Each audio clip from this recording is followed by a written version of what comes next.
ರಾಜ್ಯದ ಅತ್ಯಂತ ಪ್ರಸಿದ್ಧ ಪ್ರವಾಸಿ ತಾಣಗಳ ಪೈಕಿ ಒಂದಾದ ಚಿಕ್ಕಮಗಳೂರಿಗೆ ಪ್ರವಾಸಕ್ಕೆ ತೆರಳಬೇಕು ಎಂದು ಪ್ಲಾನ್ ಮಾಡುತ್ತಿರುವವರಿಗೆ ಹೊಸ ವಿಚಾರವೊಂದು ಕಾದಿದೆ. ಎತ್ತರದ ಶಿಖರ ಮುಳ್ಳಯ್ಯನಗಿರಿ ಟ್ರೆಕ್ಕಿಂಗ್ ಎಂದು ಕಾಫಿನಾಡಿಗೆ ಆಗಮಿಸುವ ಪ್ರವಾಸಿಗರಿಗೆ ಹೊಸ ನಿಯಮಾವಳಿಗಳನ್ನು ಚಿಕ್ಕಮಗಳೂರು ಜಿಲ್ಲಾಡಳಿತ ವಿಧಿಸಿದೆ. ಈ ನಿಯಮಗಳ ಪ್ರಕಾರ 3 ಗಂಟೆಗಳ ಸಮಯ ನಿಗದಿ ಮಾಡಲಾಗಿದೆ.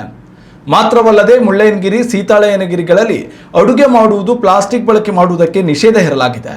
ಮುಳ್ಳಯ್ಯನಗಿರಿ ಸೇರಿದಂತೆ ಸೀತಾಳಯ್ಯನಗಿರಿ, ಇನಾಮ್ ದತ್ತಾತ್ರೇಯ, ಬಾಬಾ ಬುಡನ್ ಸ್ವಾಮಿ ದರ್ಗಾ, ಗಾಳಿಕೆರೆ ಹೊನ್ನಮ್ಮನ ಹಳ್ಳಕ್ಕೆ ನಿತ್ಯ ಸಾವಿರಾರು ಪ್ರವಾಸಿಗರು ಆಗಮಿಸುತ್ತಾರೆ.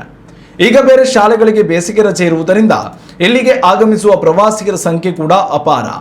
ಇದರಿಂದ ಜನದಟ್ಟಣೆ ಹೆಚ್ಚುವ ಸಾಧ್ಯತೆಯಿಂದಾಗಿ ಮುಂಜಾಗ್ರತಾ ಕ್ರಮವಾಗಿ ಈ ಪ್ರದೇಶಗಳಲ್ಲಿ ಹೆಚ್ಚು ಹೊತ್ತು ಕಾಲ ಕಳೆಯುವುದಕ್ಕೆ ಜಿಲ್ಲಾಡಳಿತ ನಿರ್ಬಂಧ ಹೇರಿದೆ. 3 ಗಂಟೆಗಳ ಕಾಲ ಮಾತ್ರ ಇಲ್ಲಿ ಪ್ರವಾಸಿಗರು ಕಾಲ ಕಳೆಯಬಹುದಾಗಿದೆ.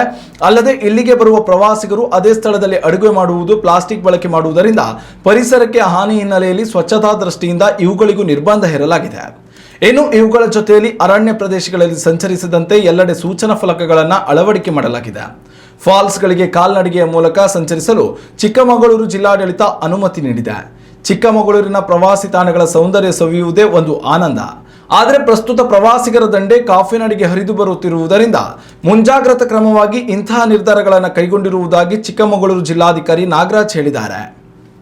ಉತ್ತಮ ಸಂಸ್ಕಾರಯುತ ಶಿಕ್ಷಣದೊಂದಿಗೆ VSS English medium CBSE school Udupi Muddur.